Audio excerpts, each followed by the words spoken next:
નમસ્કાર મિત્રો, આજે આપણે વાત કરવા જઈ રહ્યા છીએ એક એવા પુસ્તક વિશે જે માત્ર શિક્ષણ વિશે નથી પરંતુ આખા જીવનને સમજવાની દિશા આપે છે.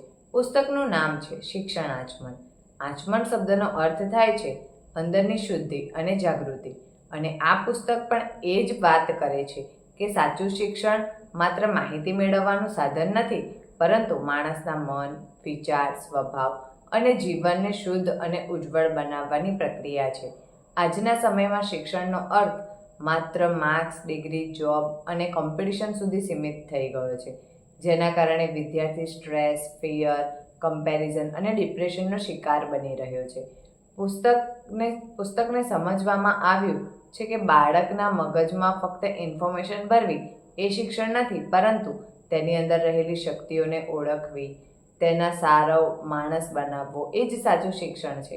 આજની શિક્ષણ પદ્ધતિમાં ક્રિએટિવિટી, હ્યુમેનિટી, ઇમોશનલ અન્ડરસ્ટેન્ડિંગ અને લાઈફ વેલ્યુઝ ધીમે ધીમે ઘટતા જાય છે અને વિદ્યાર્થીઓ માત્ર સિલેબસ અને એક્ઝામના દબાણ હેઠળ જીવી રહ્યા છે. પુસ્તક એ પ્રશ્ન પૂછે છે કે જો શિક્ષણ પછી માણસ અસંવેદનશીલ, અશાંત અને સ્વાર્થી રહેશે તો શું એ શિક્ષણ પૂર્ણ કહેવાય? શિક્ષણ આચમન ટીચર અને સ્ટુડન્ટના સંબંધને પણ ખૂબ ઊંડાણથી સમજાવે છે. જૂના સમયમાં ગુરુ માત્ર વિષય જ નથી શીખવતા પરંતુ જીવન જીવવાની કળા શીખવતા હતા. જ્યારે આજે શિક્ષણ પ્રોફેશનલ સિસ્ટમ બની ગયું છે. પુસ્તક જણાવે છે કે ટીચરે માત્ર ઇન્સ્ટ્રક્ટર નહીં પરંતુ માર્ગદર્શન, પ્રેરણાસ્ત્રોતનું અને કેરેક્ટર બિલ્ડર હોવો જોઈએ. પુસ્તકમાં ટેકનોલોજીના વધતા પ્રભાવ વિશે પણ વાત કરવામાં આવી છે કે આજના વિદ્યાર્થીઓ પાસે ઇન્ફોર્મેશન ઘણું છે પરંતુ પેશન્સ અને ઇનર પીસ ઓછી થઈ રહી છે.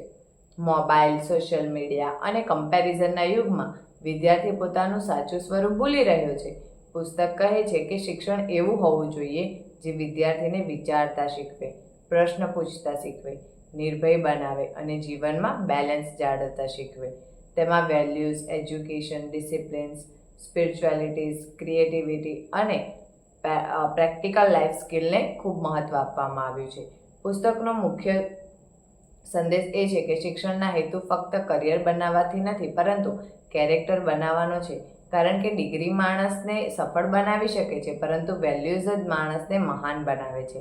અંતમાં શિક્ષણ આચમન આપણને સમજાવે છે કે સાચું શિક્ષણ એ છે કે માણસના મનમાં પ્રકાશિત કરે, જીવનને અર્થ આપે અને સમાજ માટે જવાબદાર, સંવેદનશીલ અને સજાગ માનવી તૈયાર કરે.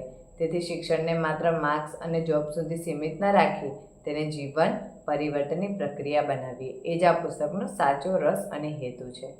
ધન્યવાદ.